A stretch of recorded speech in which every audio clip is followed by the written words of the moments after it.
Welcome to Wrinkles Society of Hope. Wrinkles stands for Women Rejoicing and Nourish, Courageous with a K, Life Encouraging Stories. Women who care enough to share.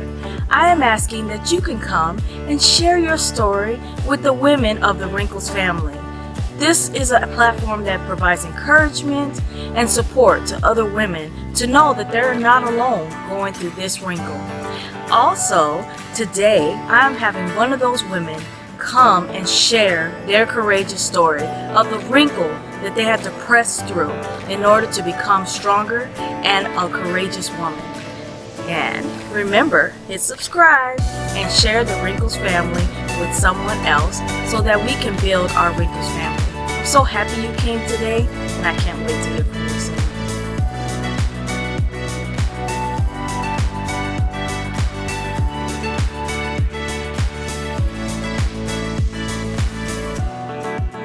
Hello, Wrinkles family. I have one of my Gram Fam Band World Fame friends here with me again today. So I'm going to have you introduce yourself to Wrinkles family. Okay, hello everyone. My name is Marla Bellinger. I'm a graduate of Grambling State University. Graduated in 2004 with a degree in psychology and Spanish. And I'm very happy that Summer has had me on this evening. Thank you so much for coming.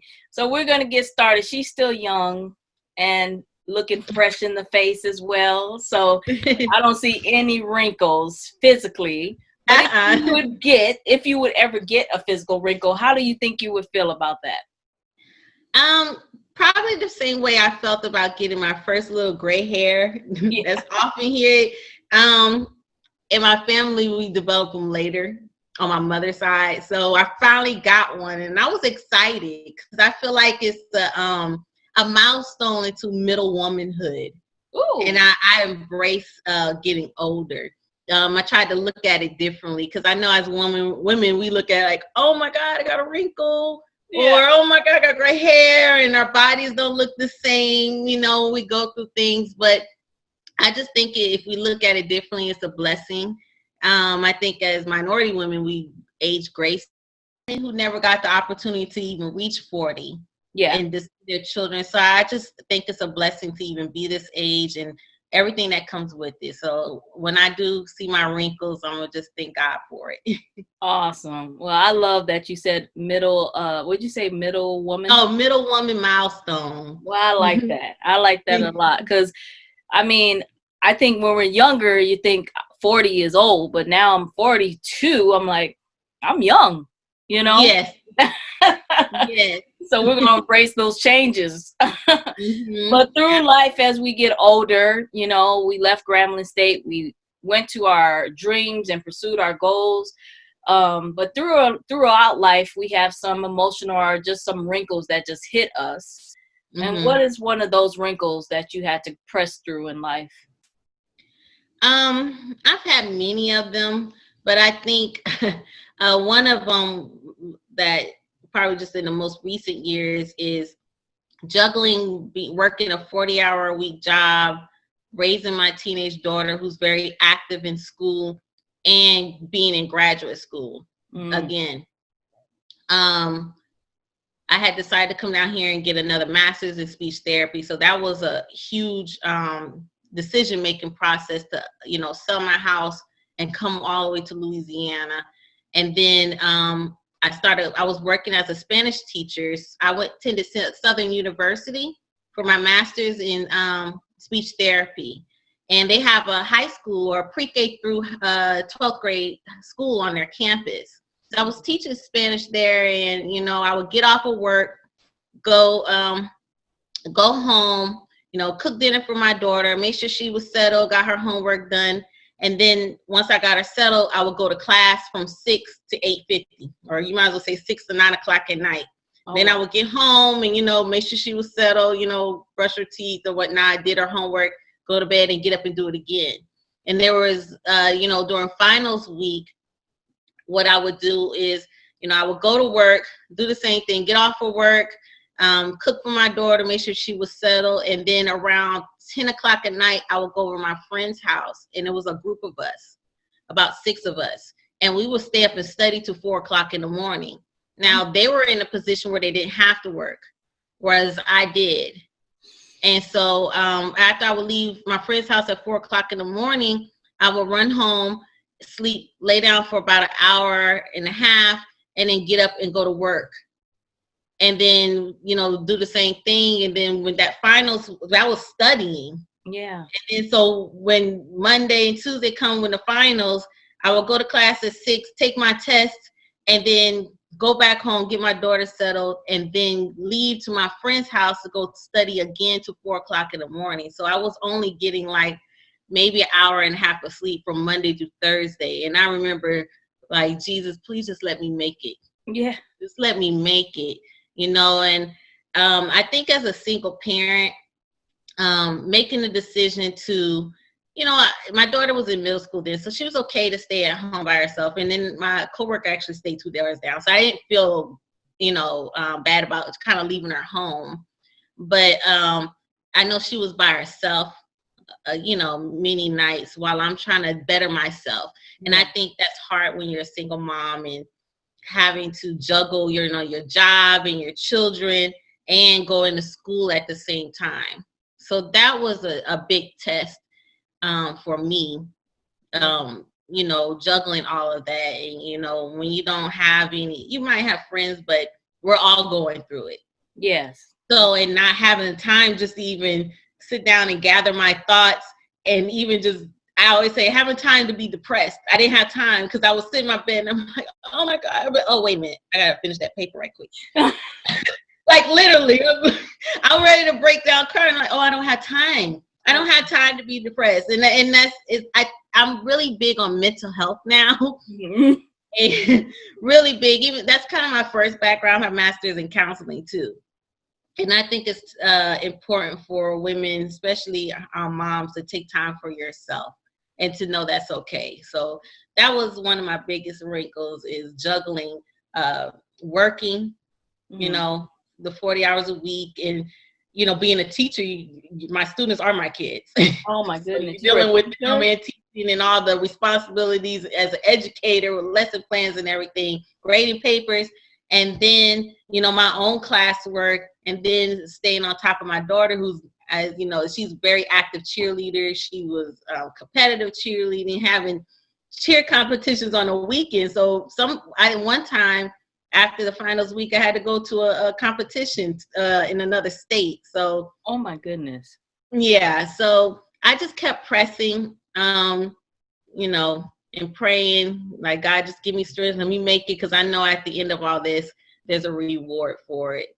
Oh my goodness. That is amazing. That's an amazing story. And that I could just feel that's a lot. So that had to be so hard, like really hard. It was a lot.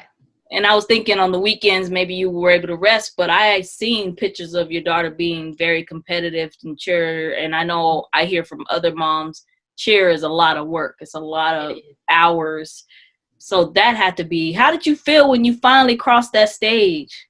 Oh, ecstatic. If somebody scrolled through my Facebook page, you would have thought it was my first degree, because I had uploaded so many videos, and like, I did it, I finished. And I have, I don't know what to say, but I have 5 degrees. Yeah. I love to learn. Yeah.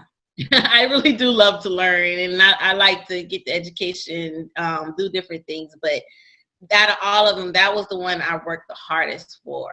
And so I was really proud of it. I didn't think I was going to get through it some days, but I did, and I pressed on. And so I did feel really good when I finally crossed that stage and got that degree. Awesome. What would you tell a mom or yourself back then? What kind of advice would you give a woman that is making that decision to make some big sacrifices for, you sacrificed yourself, you sacrificed time with your daughter, you sacrificed a lot. What would you tell a mom or yourself back then?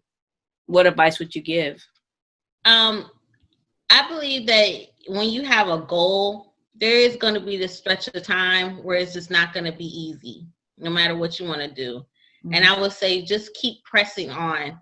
And when it gets too stressful, just take a minute, even if it's just 10 or 15 minutes, just to digress by yourself in your room with prayer or just in silence to get yourself and your thoughts together and to know that you could keep going on. And then to also surround yourself with other people who are positive and that could keep you going. I think having other women to push you through it that's done it before, or that could be your personal cheerleader, you definitely need that. That is really important.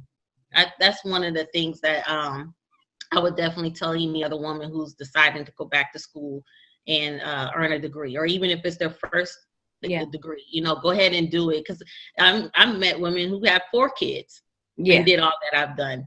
So it could be done. I just think you just have to stay positive and surround yourself with people who are going to support you through it. I agree. I got my second master's when I had my first baby. Okay. And I remember being exhausted and waiting till the last minute to turn in that assignment. I did it online, but I thought it was going to be easier online, but it seemed harder working full time, coming home to a newborn baby. And I remember I sometimes felt like I was going to fail. I mean, and then you had study groups on top of that. I couldn't even imagine doing that. So that is amazing.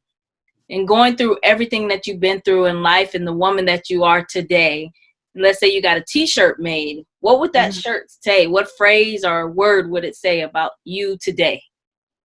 I actually wrote it down. I had heard this phrase and I was like, I'm going to live by that. I have a bunch of, I have a collection of phrases that I like to read, and depends on where I'm at in my life, I read them. But one of the ones that I really enjoy right now, someone said, whether you think you can or you think you can't, you're right. And it's by Henry Ford. Whether you think you can or you think you can't, you are right. You are right. And how you perceive yourself or what you think you can do, that you are right about it. You either think you can or you think you can't. And however you think is going to determine whether what you're going to do come into fruition. That is powerful. Yes. I had another one I heard the other day. It says, love yourself to better health. Oh, I like that. Love yourself to better health. And that's where my new journey I'm into as well is I lost 30 pounds. Whoa. So first is to love myself into this better health that I'm trying to go to, develop self-love. Because I think you can't be a good mom, wife, sister, or even a worker, anything, unless you love yourself and put yourself, your mental health and your physical self ahead of everything. And that it's not selfish to do that at all, because you can't think to anybody if you don't have it together. So that's my thing for right now is love yourself to better health. Congratulations on that. And making that determination to do that, because I think that's the biggest thing, is taking steps and saying, I'm going to do this. As a social worker, I always talk about self-care to my caregivers, but then I have to remind myself to do the same thing. Yes. And being in healthcare, how long have you been a speech therapist now? I've been a speech therapist for 3 years now. Nice. And is there anything else that you're working on in your community or just working on in general? Yes, I just, over the pandemic, I think everybody sat around like, okay, let me do what I've been saying I was going to do. And I started a business called Miss B's Butterflies, ABAPTOTST Services. And this is my pediatric side. So what I want to do is I contract therapists, like the occupational therapist, speech therapist, physical therapist, and ABA therapist to work in early intervention through the state. Okay. I really like pediatrics. For the early intervention through the state, we call it early steps in Louisiana. It's ages 0 to 3. And they get to have therapists go in the home and treat those children who have either type of birth defects or disorders, whatever is ailing them. That's where those therapists go into the homes and treat those children.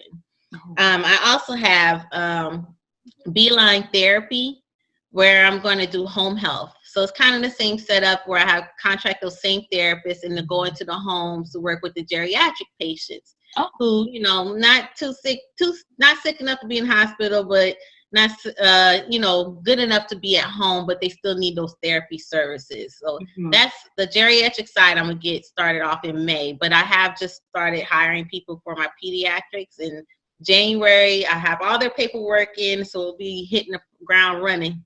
Then I'm really excited about that. I'm excited as well. That's awesome. I want to do some other stuff too, like Head Start. I want to open up a Head Start, and then once I manage that, I want to do that in the next 5 years, is open up charter school from pre-K through 8th grade. And I wanted to make it like a language school. There's one in Louisiana where it's called the International School of Louisiana, where they have the languages. They have Mandarin, French, and Spanish, and that's what the children are learning. And I used to be a Spanish teacher for 13 years, so I have a real good love of language. Yeah. And I think that even the primary language, English, people need to learn how to speak their English well. But those are some of the things I want to do, especially in the lower income communities, because I feel like just teaching in those environments, those kids that always get the best education. Yes. And I also, I've been doing a lot of research on why other countries are outperforming the United States. And I've talked to teachers who are from those foreign countries, and I want to take some of those theories and those teaching styles that they use and bring it into my own personal schools when I do have them, because I just think that we're kind of missing the mark. Yeah. And also getting parents on board. You look at all research, if the parents are not supportive, it's going to be harder for the child to be successful. So that's some of the things I want to do in the future as well. And what's the website for your new organization?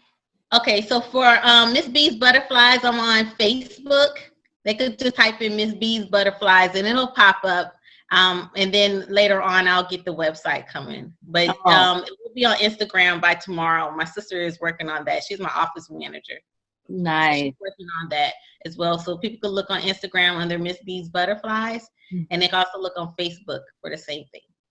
Nice. Can you speak a little bit about the importance of therapy for the younger, the pediatric, and also because I work with the elderly, because I do hospice. So I definitely understand the importance of therapy for both populations. Can you speak a little bit about the importance? Yes.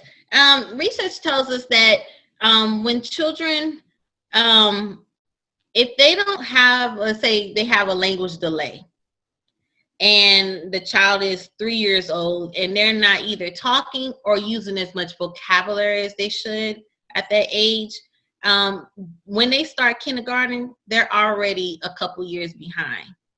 So they end up struggling to keep up. And then if you track that same child, by the time they get to 5th grade and then middle school, because they already went into school behind with those type of language deficits as far as knowing the same amount of vocabulary as their peers or being able to pronounce words like they should, it affects them long term. It shows a difference in their grades. It shows a difference in their standardized scores. So having early intervention is crucial to making sure that child is successful when they go into education in their later years. A lot of people may think, oh, it's just a baby, they're only 6 months, or, I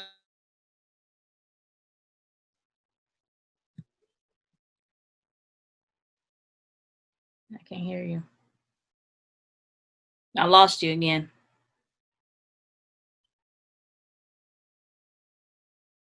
Can you hear me? Can you hear me? Yes, I can hear you. Okay, there you go. I'm like, I lost you again. Oh, no worries. Yes, having that early intervention, particularly for 0 to 3, it makes a huge difference for their academics when they get older. And then also it helps them be communicate better when we can address those issues when they're younger. So I always tell parents, for example, a 8-month-old baby might not be sticking their tongue out as far because they have a short frenulum. Well, when they get to about 5 years old, when they're starting to develop those L sounds, they can't say it because they can't stick their tongue out all the way. Had it had been addressed when they were about an infant or even their younger toddler years, that wouldn't have affected them when they're about 5, 6, and 7 years old. So you don't have to go back. So I always tell parents, you know, I know language isn't as visible, so we don't really think about that, but just think if your child never learned how to develop those core stomach muscles that hold their head up, then they can't crawl. And then if they never learn how to crawl, they never learn how to get around to pull themselves up. And then they never learn how to walk, all because they never got them therapy, like physical therapy or occupational therapy, to develop the core muscles for them to hold their head up. So all those little things have a domino effect as the child ages. So definitely try to spread the word about early intervention. I agree. Thank you so much for coming today. I appreciate you having me on. I'm really honored. I'm glad that you asked me. And also, I have to say, it's amazing to hear the things that you're working on and the things you're planning to work on. So definitely going to be following you, and we're going to support you because those things are needed. Yes. You know? And more people need to, I mean, like you said, this pandemic has pushed people to start stuff that they've talked about. So I'm so glad that you have started this, because in our community, there's not many, like I think we were talking earlier, there's not many speech therapists. What was the percentages you said earlier?